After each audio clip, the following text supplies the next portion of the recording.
50,000 एकड़ से ज्यादा फसल जो है वो खराब हो चुकी है, जी। बहुत से लोगों के घरों में दरार है, जी, और जी। फसलों का भी काफी नुकसान हुआ है। बिल्कुल। तो आपकी सीएम साहब से बात हुई है, क्या बिल्कुल। मुआवजा कब तक उनकी सहायता? बिल्कुल बिल्कुल, मेरी सीएम साहब से लगातार इसके बारे में बात होती रही है। माननीय मुख्यमंत्री जी ने हवाई सर्वे किया था, उस दिन भी शाम को जो हमारा एयरफोर्स स्टेशन है वहाँ पर बैठकर सभी जो है फतेहाबाद जिले के अधिकारी और सिरसा जिले के अधिकारी और मैं भी वहाँ पर उपस्थित थी, उस समय भी पूरी चर्चा हुई।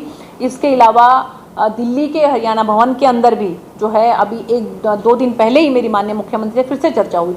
माननीय मुख्यमंत्री जी ने बिल्कुल स्पष्ट रूप से कहा है कि जो एकदम से जैसे इमरजेंसी में जो ज़रूरत पड़ती है पैसे की, जिसके अंदर के हम चाहे जेसीबी प्रोवाइड करने की बात करें, पॉकलेन प्रोवाइड करने की बात करें, जो मिट्टी के कट्टे होते हैं उनको प्रोवाइड करने की बात करें, और इसके साथ साथ जो जैसे आपका जो बिजली के बल्ब लगे हैं जगह जगह पर, एलईडी लगे हैं, ये सब जो हैं इन सब के खर्चे के लिए माननीय मुख्यमंत्री जी ने तुरंत प्रभाव से सिरसा जिले को तो 3.5 करोड़ रुपया दे दिया था और फतेहाबाद जिले को 1.5 करोड़ रुपया दे दिया था तुरंत प्रभाव से।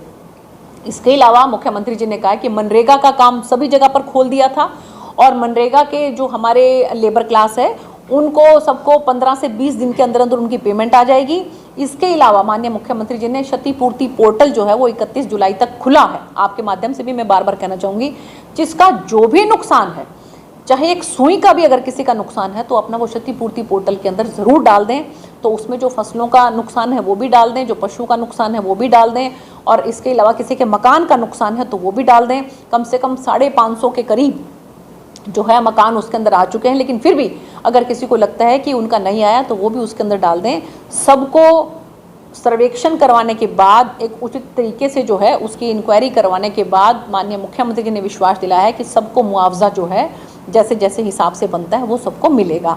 इस बात में उन्होंने बार बार ये बात कही है कि क्षतिपूर्ति पोर्टल पर आप डाल दें, अभी समय है, 31 जुलाई तक खुला है, और जिसका जो भी नुकसान है उसका सर्वेक्षण करवाने के बाद उसको मुआवजा जरूर दिया जाएगा सरकार की तरफ से। 40,000 पर एकड़ की मांग कर रहा है। देखिए, विपक्ष जो है वो कुछ भी मांग कर सकता है, लेकिन सभी बातों को ध्यान में रखते हुए, क्योंकि हमें ये भी पता है कि जो एक प्राकृतिक आपदा आई है वो प्राकृतिक आपदा तो प्राकृतिक आपदा है, वो सरकार की तरफ से तो लाई गई आपदा है नहीं। लेकिन हमारा काम, सरकार का काम ये होता है कि एक कंधे पे हाथ रखना, कि किसी को ये लगे कि तुम्हारे साथ इस बाढ़ की स्थिति में, इस दुख की घड़ी में, इस विपदा की घड़ी में, इस प्राकृतिक आपदा की घड़ी में कोई तुम्हारे साथ खड़ा। हम ये नहीं कहते हैं कि किसी का नुकसान है उसका 100% जो है वो सरकार की तरफ से जो है वो दिया जाएगा, लेकिन एक मदद होती है, एक जो है सपोर्ट होता है, वो सरकार पूरा करेगी उसमें, इसमें कहीं कोई दो राय नहीं। 100% सरकार ने ये बात कही है कि आप अपना क्षतिपूर्ति पोर्टल के अंदर डालें तो उसमें आपका उसके हिसाब से मुआवजा मिलेगा, जिसका मकान का है वो मकान किस तरह से दुरुस्त हो सके, ये सब बातें सुनिश्चित करेगी सरकार। भूपेंद्र सिंह हुड्डा का दावा है कि हरियाणा में अकेले दम पर चुनाव लड़ेंगे और हरियाणा की 10 लोकसभा सीटें जीतेंगे। देखिए, ऐसा है कि विपक्षी दल है और इतना पुराना दल है, इतनी पुरानी पार्टी है, तो मुझे लगता है कि जो भी वो कह रहे हैं तो उसके अंदर सबसे पहले तो उनको यही दिखाना चाहिए कि आज से 9 साल हो चुके हैं, अभी तक तो संगठन ही तैयार नहीं है कांग्रेस पार्टी का, तो किस दम पर वो ये बात कह रहे हैं। हमारे तो जगह जगह पर पन्ना प्रमुख की बैठकें हो रही हैं। कल भी हमारे आदरणीय प्रभारी जी जो है वो मंडी डबवाली के पन्ना प्रमुख की बैठक लेने के लिए आ रहे हैं। तो हम लोग तो एक एक विधानसभा के अंदर पन्ना प्रमुख तक को मजबूत कर रहे हैं और उनका अभी तक संगठन भी तैयार नहीं है, और वो स्वप्न देख रहे हैं कि वो सरकार लेकर आएंगे या कि 10 की 10 लोकसभा सीटें जीतेंगे।